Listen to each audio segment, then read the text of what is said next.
بسم اللہ الرحمن الرحیم۔ السلام علیکم ناظرین، بی پی ایس سی اسلامیات کی لیکچرشپ کے 26ویں لیکچر کے ساتھ آج ہم آپ کی خدمت میں حاضر ہیں۔ ناظرین محترم، اکثر دوست احباب کی جانب سے واٹس ایپ پہ ہم سے یہ سوالات کیے گئے، یہ سجیشن دی گئی کہ غزوات النبی صلی اللہ علیہ وآلہ وسلم کے حوالے سے ڈیٹیلڈ ویڈیوز آپ کے سامنے پیش کی جائیں۔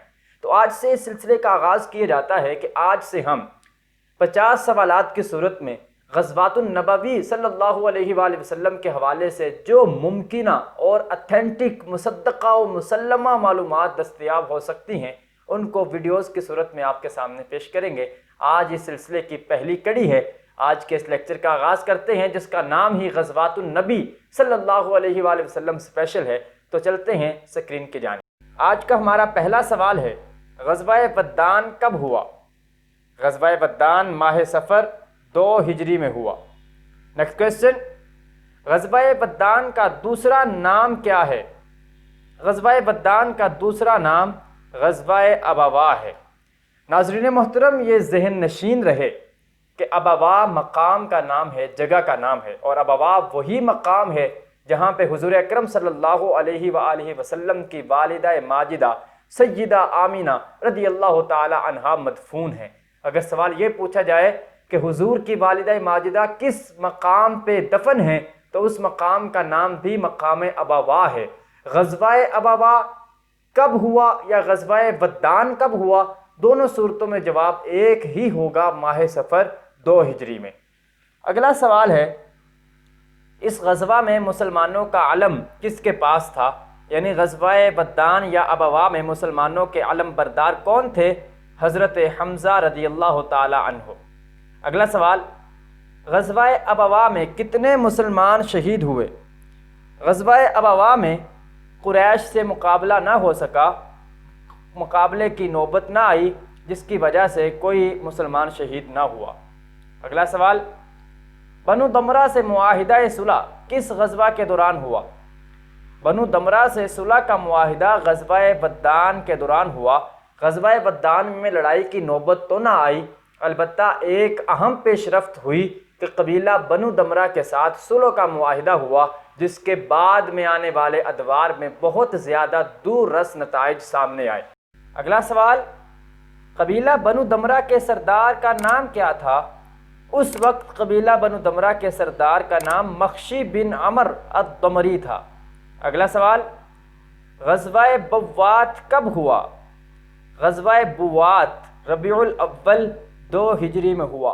گویا پہلا غزوہ غزوہ بدان ہے جسے غزوہ ابوا بھی کہتے ہیں، اور دوسرا غزوہ غزوہ بوات ہے جو ربیع الاول 2 ہجری میں ہی ہوا۔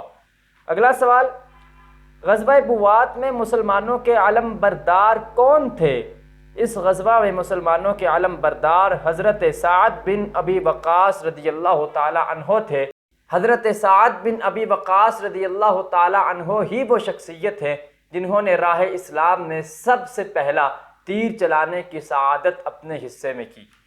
اگلا سوال، اس غزوہ کا نتیجہ کیا نکلا؟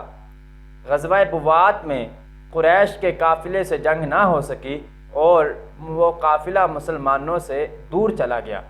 اگلا سوال، غزوہ صفوان کب ہوا؟ یہ تیسرا غزوہ ہے۔ غزوہ صفوان یہ بھی 2 ہجری میں ہوا۔ نیکسٹ کویسچن، غزوہ صفوان میں علم بردار کون تھے؟ اہل اسلام کی جانب سے غزوہ صفوان میں حضرت علی المرتضیٰ رضی اللہ تعالی عنہ علم بردار تھے۔ اگلا سوال، غزوہ صفوان کا نتیجہ کیا نکلا؟ اس غزوہ کا نتیجہ یہ نکلا کہ جنگ کی نوبت پیش نہ آئی اور ویسے ہی رفع دفع معاملہ ہو گیا، جتنے بھی مد مقابل تھے وہ بھاگ کھڑے ہوئے۔ اگلا سوال، غزوہ عشیرہ کب ہوا؟ غزوہ عشیرہ یہ بھی 2 ہجری میں ہوا۔ اگلا سوال ہے، بنو مدلج سے صلح کا معاہدہ کس غزوہ کے دوران پیش آیا؟ قبیلہ بنو مدلج سے صلح کا معاہدہ غزوہ عشیرہ کے دوران پیش آیا۔ یہ واضح رہے کہ غزوات النبی صلی اللہ علیہ وآلہ وسلم کے جو ابتدائی 4 غزوات ہیں ان میں سے 2 قبائل کے دوران صلح کا معاہدہ پیش آیا، ایک قبیلہ بنو مدلج اور دوسرا قبیلہ بنو دمرہ۔ قبیلہ بنو دمرہ کے ساتھ صلح کا معاہدہ غزوہ ودان یا غزوہ ابوا کے موقع پہ ہوا تھا، جبکہ قبیلہ بنو مدلج کے ساتھ صلح کا معاہدہ غزوہ عشیرہ کے موقع پر ہوا تھا۔ نیکسٹ کویسچن، غزوہ بدر اولا کسے کہا جاتا ہے؟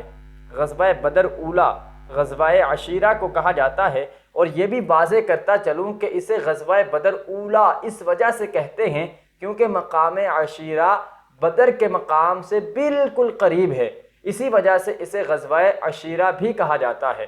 اور دوسری وجہ اس کو غزوہ بدر اولا کہنے کی یہ بھی ہے کہ اس میں مسلمانوں نے کفار مکہ کے جس قافلے کو روکنا چاہا تھا اور اس وقت وہ قافلہ راہ فرار اختیار کر گیا تھا ملک شام کی جانب، اسی قافلے کو واپسی پہ روکنے کے لیے مسلمان گئے تھے، تو غزوہ بدر کا معرکہ پیش آیا تھا، اس وجہ سے اسے غزوہ بدر اولا بھی کہا جاتا ہے۔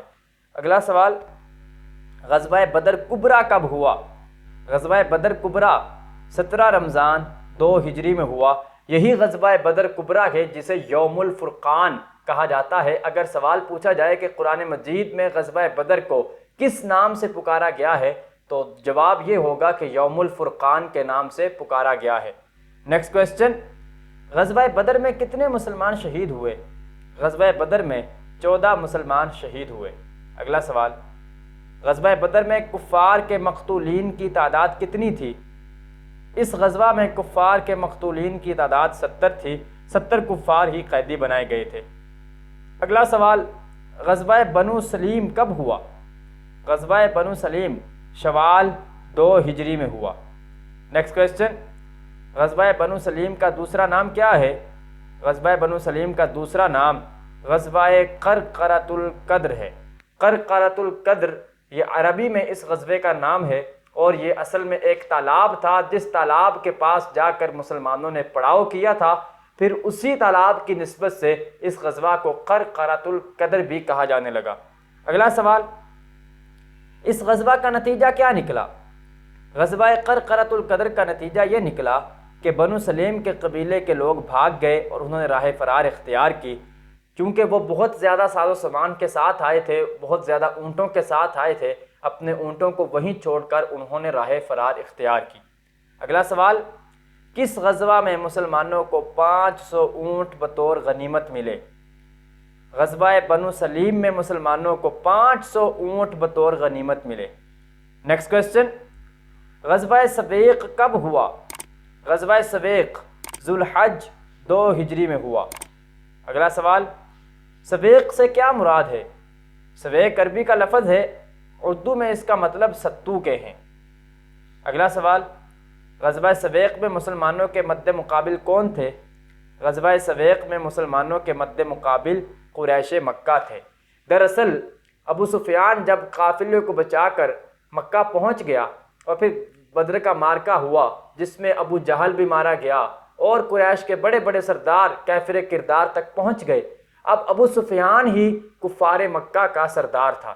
اس نے قسم اٹھائی کہ میں اس ساری جنگ کا بدلہ لوں گا، اور یہی بدلہ لینے کی خاطر ابو سفیان قریش مکہ کے ایک لشکر کے ساتھ مدینہ منورہ آیا تھا، جس کی صورت میں غزوہ سویق ہوا۔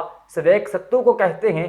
دراصل جب یہ قافلہ مدینہ میں آیا تو انہوں نے اپنے راشن کے لیے، کھانے پینے کے لیے بڑی بڑی بوریاں ستوؤں کی اپنے اونٹوں پہ لادی ہوئی تھیں، اس وجہ سے اس غزوہ کو غزوہ سویق کہا جاتا ہے۔ اگلا سوال، غزوہ سویق میں قریش کے لشکر کی تعداد کتنی تھی؟ غزوہ سویق میں قریش کے لشکر کی تعداد 276 سواروں پر مشتمل تھی۔ شتر سوار اونٹ کو کہتے ہیں، شتر اونٹ کو کہتے ہیں، شتر سوار اونٹ پر سواری کرنے والے۔ تو اس غزوہ میں 200 سوار ابو سفیان کی قیادت میں مدینہ منورہ آئے تھے، اور انہوں نے یہودیوں کی حمایت لینا چاہی، لیکن وہ حمایت نہ ملی، جس وجہ سے انہیں بھاگنا پڑا اور وہ راہ فرار اختیار کر گئے۔ اگلا سوال، غزوہ سویق کا نتیجہ کیا نکلا؟ غزوہ سویق کا نتیجہ یہ نکلا کہ کفار مکہ بھاگ گئے۔ اگلا سوال، کس غزوہ میں مسلمانوں کو ستو بطور غنیمت حاصل ہوئے؟ غزوہ سویق میں مسلمانوں کو بطور غنیمت ستو حاصل ہوئے۔ جیسے میں نے ذکر کیا کہ قریش مکہ اپنے اونٹوں پر بڑی بڑی بوریاں ستوؤں کی لاد کر اس غزوہ کے لیے آئے تھے، پھر جب وہ واپس جانے لگے، اونٹوں پر بوجھ تھا، بوجھ کی وجہ سے رفتار میں کمی تھی، پیچھے سے مسلمان تعاقب کر رہے تھے، اس وجہ سے جاتے جاتے انہوں نے اونٹوں کا بوجھ ہلکا کرنے کے لیے، ان کی رفتار تیز کرنے کے لیے اپنے ستوؤں کی بوریوں کو زمین پہ پھینکنا شروع کر دیا، تو وہ ساری کی ساری ستوؤں کی بوریاں مسلمانوں کو مال غنیمت میں بطور مال غنیمت حاصل ہوئیں۔ اگلا سوال، غزوہ بنی قینقاع کب ہوا؟ غزوہ بنی قینقاع شوال 2 ہجری میں ہوا۔ اگلا سوال، اس غزوہ میں مسلمانوں کے مد مقابل کون تھے؟ غزوہ بنو قینقاع میں مسلمانوں کے مقابل یہود مدینہ کا قبیلہ بنو قینقاع تھا۔ نیکسٹ کویسچن، غزوہ بنی قینقاع میں مسلمانوں کے علم بردار کون تھے؟ غزوہ بنی قینقاع میں حضرت حمزہ رضی اللہ تعالی عنہ مسلمانوں کے علم بردار تھے۔ اگلا سوال، بنو قینقاع کا محاصرہ کتنے دنوں تک جاری رہا؟ بنو قینقاع کا محاصرہ 15 دنوں تک جاری رہا۔ اگلا سوال، قبیلہ بنو قینقاع کے مردوں کی تعداد کتنی تھی؟ اس قبیلہ کے مردوں کی تعداد 700 تھی۔ نیکسٹ کویسچن، غزوہ بنو قینقاع کا نتیجہ کیا نکلا؟ اس غزوہ میں بنو قینقاع جو یہودیوں کا ایک قبیلہ تھا اسے جلا وطن کر دیا گیا، یعنی انہیں مدینہ منورہ سے باہر نکال دیا گیا، کیونکہ انہوں نے بدعہدی کی تھی اور انہوں نے اپنے عہد کو توڑا تھا، جبکہ دوسرے قبیلوں نے اس وقت تک اپنے عہد کو نہیں توڑا تھا۔ اگلا سوال، مدینہ سے نکل کر بنو قینقاع کہاں آباد ہوئے؟ مدینہ سے نکل کر بنو قینقاع الزرعات نامی بستی میں آباد ہوئے، جو کہ ملک شام کے قریب کہیں واقع ہے۔ نیکسٹ کویسچن، غزوہ ذی امر کب ہوا؟ غزوہ ذی امر 3 ہجری میں ہوا۔ اگلا سوال، غزوہ ذی امر کا دوسرا نام کیا ہے؟ غزوہ ذی امر کا دوسرا نام غزوہ غطفان ہے۔ غزوہ غطفان ہی کو غزوہ ذی امر کہا جاتا ہے۔ غزوہ غطفان کے بارے میں پوچھا جائے وہ بھی 3 ہجری میں ہوا، غزوہ ذی امر بھی 3 ہجری میں ہوا۔ اگلا سوال، غزوہ غطفان میں مسلمانوں کے مقابل کون تھے؟ غزوہ غطفان میں مسلمانوں کے مقابل بنو ثعلبہ اور بنو محارب کے چند لوگ تھے۔ بنو ثعلبہ بنو غطفان کی ہی ایک شاخ ہے۔ اگلا سوال، غزوہ ذی امر کے لیے کتنے مسلمان اکٹھے ہوئے؟ اس غزوہ کے لیے نبی اکرم صلی اللہ علیہ وآلہ وسلم نے 450 اہل اسلام اور فرزندان اسلام پر مشتمل ایک لشکر اکٹھا کیا۔ نیکسٹ کویسچن، غزوہ بحران کب ہوا؟ غزوہ بحران بھی 3 ہجری میں ہوا۔ اگلا سوال، غزوہ بحران کا دوسرا نام کیا ہے؟ اس غزوہ کا دوسرا نام غزوہ الفرع ہے۔ فا کے اوپر پیش ہوگی، را کے اوپر بھی پیش ہوگی۔ الفرع اس غزوہ کا دوسرا نام ہے، کیونکہ بحران بھی ایک جگہ کا نام ہے اور فرع بھی ایک جگہ کا نام ہے۔ ان دونوں مقامات کے قریب قریب مسلمان پہنچے تھے اس غزوہ کے لیے، ان دونوں مقامات کے نسبت سے اسے غزوہ بحران بھی کہا جاتا ہے اور غزوہ الفرع بھی کہا جاتا ہے۔ اگلا سوال، غزوہ الفرع میں مسلمانوں کے حریف کون تھے؟ اس غزوہ میں مسلمانوں کے حلیف بنو سلیم بن منصور تھے۔ اگلا سوال، اس غزوہ میں مسلمانوں کے لشکر کی تعداد کتنی تھی؟ غزوہ بنو سلیم میں مسلمانوں کے لشکر کی تعداد 300 افراد پر مشتمل تھی۔ نیکسٹ کویسچن، اس غزوہ کے نتائج کیا رہے؟ اس غزوہ کے نتائج یہ رہے کہ دشمن بھاگنے پر مجبور ہو گیا۔ نیکسٹ کویسچن، غزوہ احد کب ہوا؟ غزوہ احد 17 شوال 3 ہجری میں ہوا۔ اگلا سوال، غزوہ احد میں مسلمانوں کے لشکر کے کتنے علم تھے؟ غزوہ احد میں مسلمانوں کے لشکر کے 3 علم تھے، ایک اوس کا، دوسرا خزرج کا اور تیسرا مہاجرین کا۔ اگلا سوال، قبیلہ اوس کا علم کس کے پاس تھا؟ قبیلہ اوس کے علم بردار حضرت اسید بن حضیر رضی اللہ تعالی عنہ تھے۔ اگلا سوال، قبیلہ خزرج کے علم بردار کون تھے؟ قبیلہ خزرج کے علم بردار حضرت حباب بن منذر رضی اللہ تعالی عنہ تھے۔ نیکسٹ کویسچن، مہاجرین کا علم کسے عطا کیا گیا؟